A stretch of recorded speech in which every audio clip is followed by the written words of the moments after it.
All right, so we're going to do a deep dive today into something that I think is pretty relevant to a lot of people. Yeah. I've definitely been seeing it in the headlines a lot recently. Yeah. Cash App, trouble in paradise. We're going to be talking about fraud and settlements. Right. And what it all means for you and your money Absolutely. when it comes to digital finance. And specifically, we're going to be looking at some recent news from CBS News to kind of break down what exactly went down with Cash App. Gotcha. But more importantly, I think, we're going to pull out some crucial takeaways for navigating this world of digital money. Totally. Which can sometimes feel like the Wild West. It is the Wild West. I think the big question here is just how vulnerable it makes your money in these apps. Right. Like when you hear about these stories, you're like, oh, should I even... Are they safe? Yeah. The headline news is that Cash App's owner, Block, is paying a pretty hefty sum. Yeah. Up to $175 million. Yeah. Wow. To settle allegations that they weren't doing enough to protect users from fraud. That's not chump change. No, it's not. Like, that's a big deal. That's a serious amount of money. Yeah. And I think what that signals is that this isn't just a slap on the wrist. Right. This is like a major signal. What do you think that signals? So it points to two things, I think. One is that the rapid growth of these platforms often outpaces their ability to, build really robust security measures. Right. They grow too fast. They grow so fast. To their own good. They're like, oh, we need to get all these users. Right. But they don't think about the security aspect of it as much. Interesting. And that leaves gaps, right? Yeah. And hackers are all too happy to exploit those gaps. Of course, that's their job. That's what they do. Yeah. And then the second thing the settlement shows is that regulators are watching and they're stepping in and they're trying to protect consumers. So they're paying attention to this. They are definitely paying attention.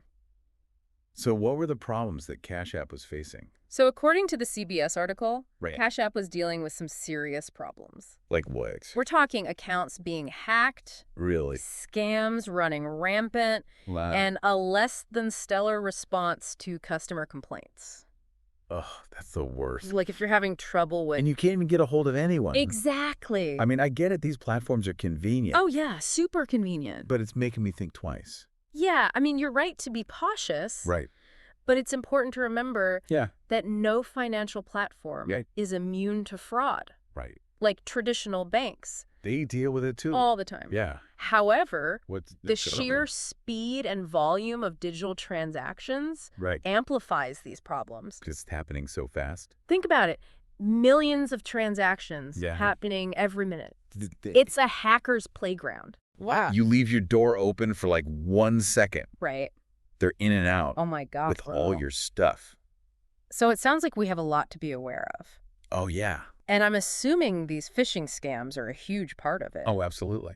Like those fake emails and texts that are designed to steal your login info. It's crazy how sophisticated they've got. Oh, really? They really target users of platforms like Cash App. So how do we even protect ourselves? Right. What can we even do? Well, this is a perfect example of why we need to be extra vigilant.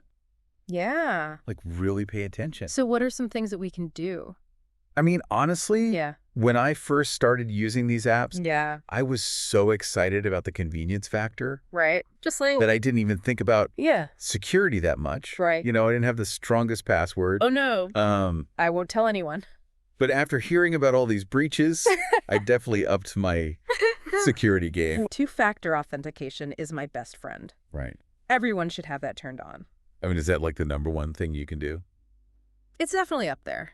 Okay. Strong passwords are essential too. Yeah. And being super wary of any suspicious requests. What do you mean by that? So if you get an email or a text that looks even a little bit fishy, don't click that link. Right. Don't give out any information. Should darn it.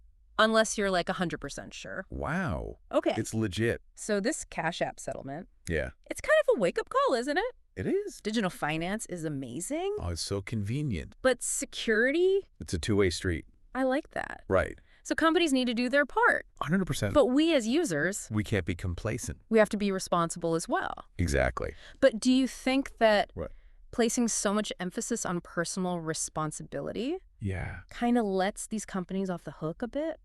That's a good point. Right? Because shouldn't they be held to a higher standard, especially given how much data they're collecting? Right. And the profits that they generate? Absolutely. It's a tough question. It is, and it leads to an even bigger question. Okay, with that. As digital finance keeps evolving, yeah, how do we balance convenience with security? Right. What role do companies play, regulators play, and individuals in keeping our money safe? That's a really tough question. Yeah, and there's no easy answer, I don't think. So for you listening, Yeah. what are your thoughts on this? What are you doing? Are you changing your digital finance habits? How are you protecting yourself? Let us know. We'd love to hear from you. All right, thanks for listening to this deep dive. Yeah, thanks for joining us. See you next time. See ya.